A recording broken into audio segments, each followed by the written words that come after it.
Pour certains, l'ancienne baptiste leur rappelle leur baptême, leur première communion, leur confirmation et leur mariage. Cela peut engendrer de la nostalgie. Pour d'autres, cette nouvelle baptiste est comme le lieu du prolongement de leur vie chrétienne, de leur vie de foi. Pour les plus jeunes, cette nouvelle baptiste est comme l'assurance de leur avenir chrétien dans la communauté de croyants. Ils ont et auront une église pour célébrer le baptême, la première communion et la confirmation de leur progéniture. En fait, comme anciens, dans le sillage de Siméon et Anne, et comme nous autres, dans le sillage de Marie et Joseph, nous avons un lieu de rencontre et de prière. Et Jésus-Christ est ce ciment qui vient connecter l'ancienne génération et la nouvelle génération chrétienne.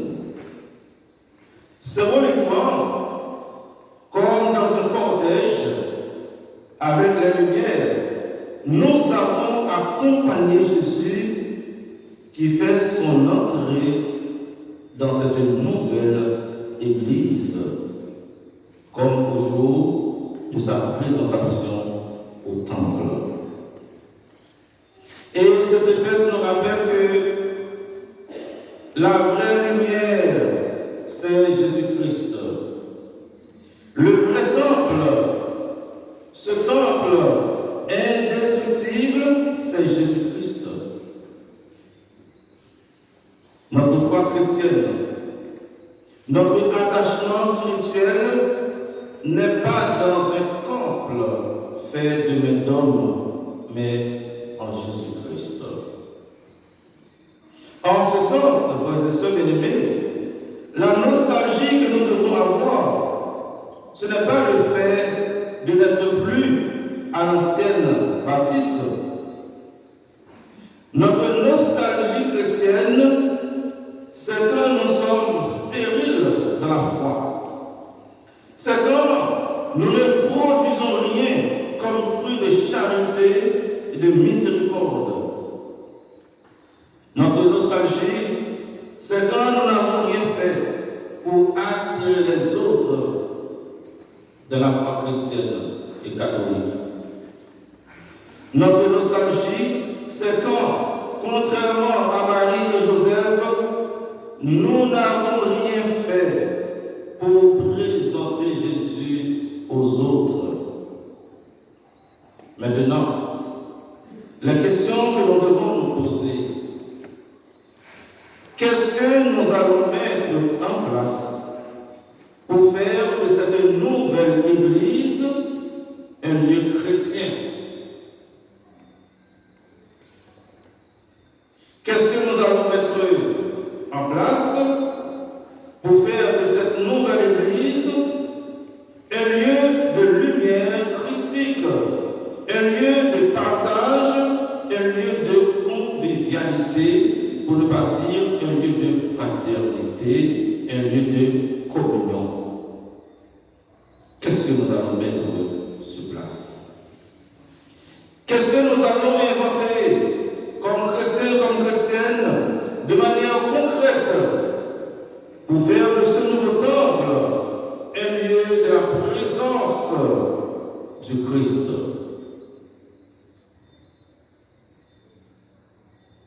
Quand on rentre dans cette église,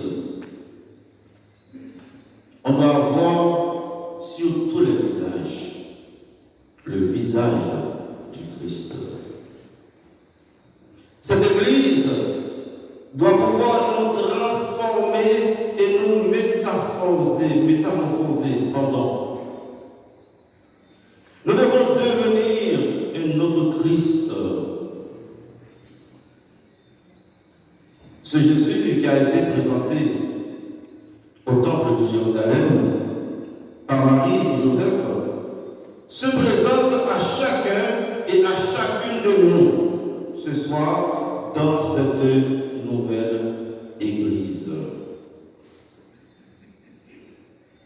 C'est notre première fête de la présentation de Jésus dans cette nouvelle Église. Jésus, comme est entré au temple de Jérusalem, veut entrer dans le temple de nos cœurs ce soir.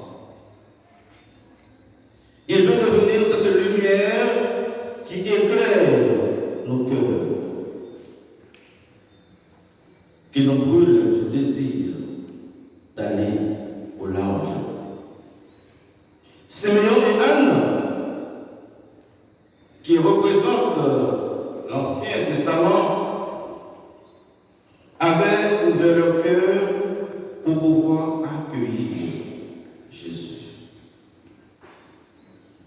Les anciens sont appelés à accueillir la nouveauté de l'Évangile, la nouveauté que Jésus apporte.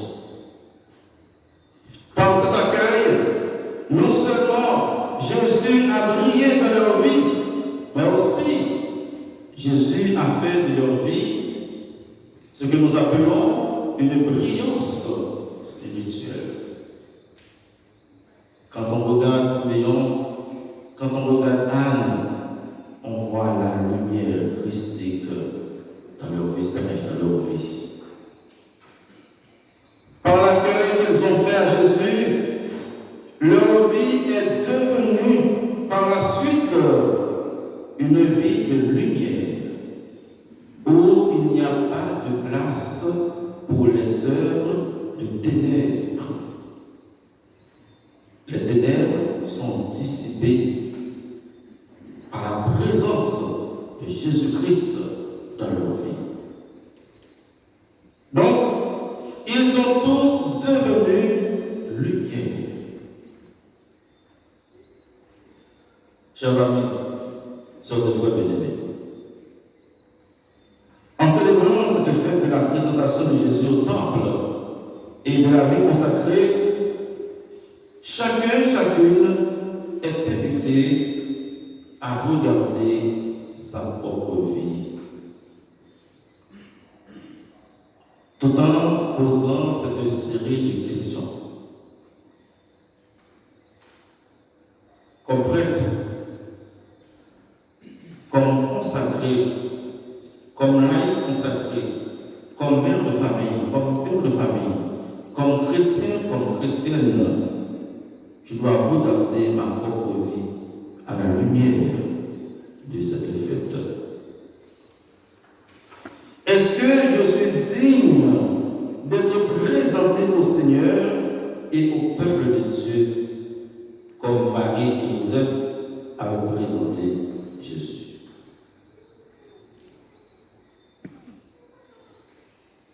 Est-ce que je suis digne d'être élevé?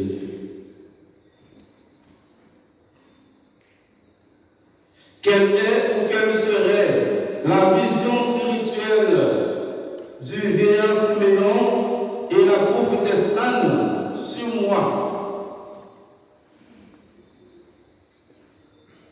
Dans le cas où Simeon avait à prophétiser sur ma vie, sur mon avenir, qu'est-ce qu'il allait dire?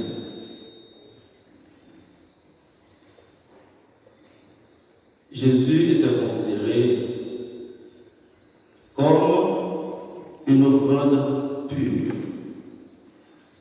comme une offrande de bonne odeur et agréable à Dieu.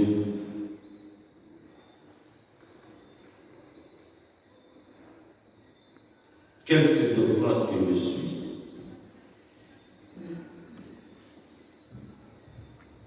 Quel type de chrétien je suis?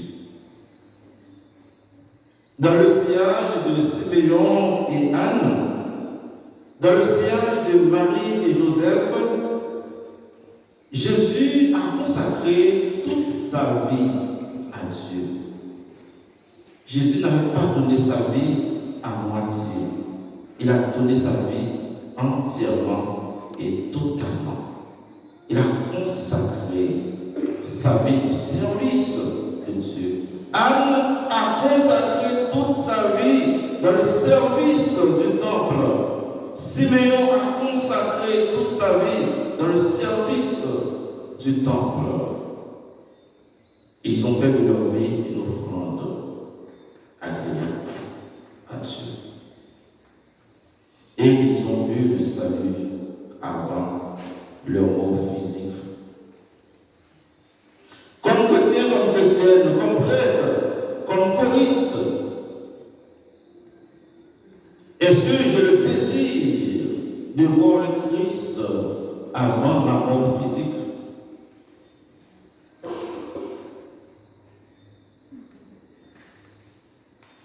Quelle stratégie spirituelle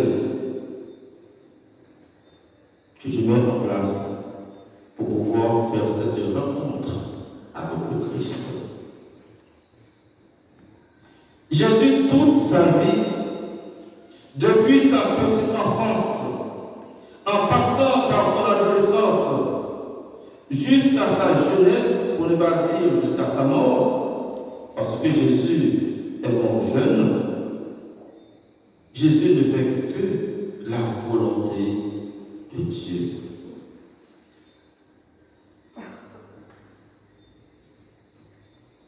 Jésus a vécu dans la communion avec son Père.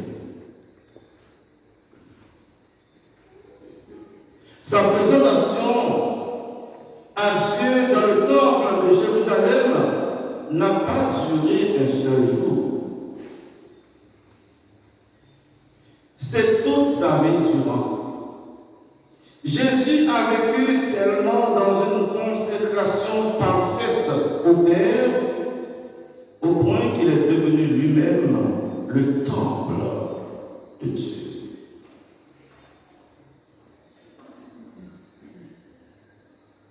C'est à travers la consécration de sa vie, à travers le don de sa vie, qu'il est devenu le temple, le sanctuaire de Dieu. Moi, je vais me poser des questions. Est-ce que je suis ce temple? Est-ce que je suis ce sanctuaire de Dieu? Est-ce que je suis en communion avec Dieu, avec ma communauté? Jésus est le prêtre, il est l'autel et il est la victime. Donc il est Dieu. Est-ce que je suis prêt à offrir ma vie à Dieu?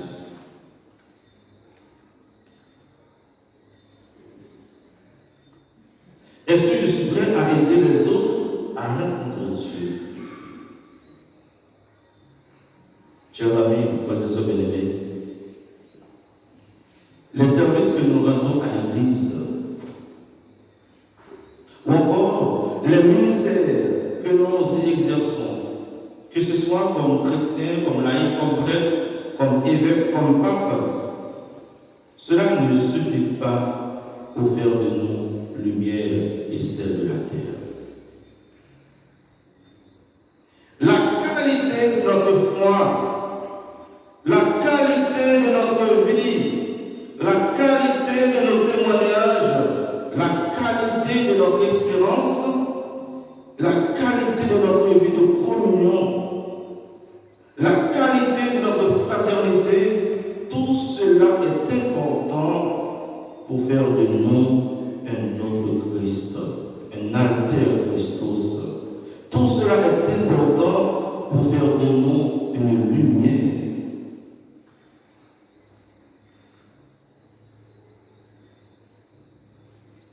Ce soir, c'est pour nous l'occasion de demander au Seigneur, par l'intercession de la Vierge Marie, de Saint Joseph et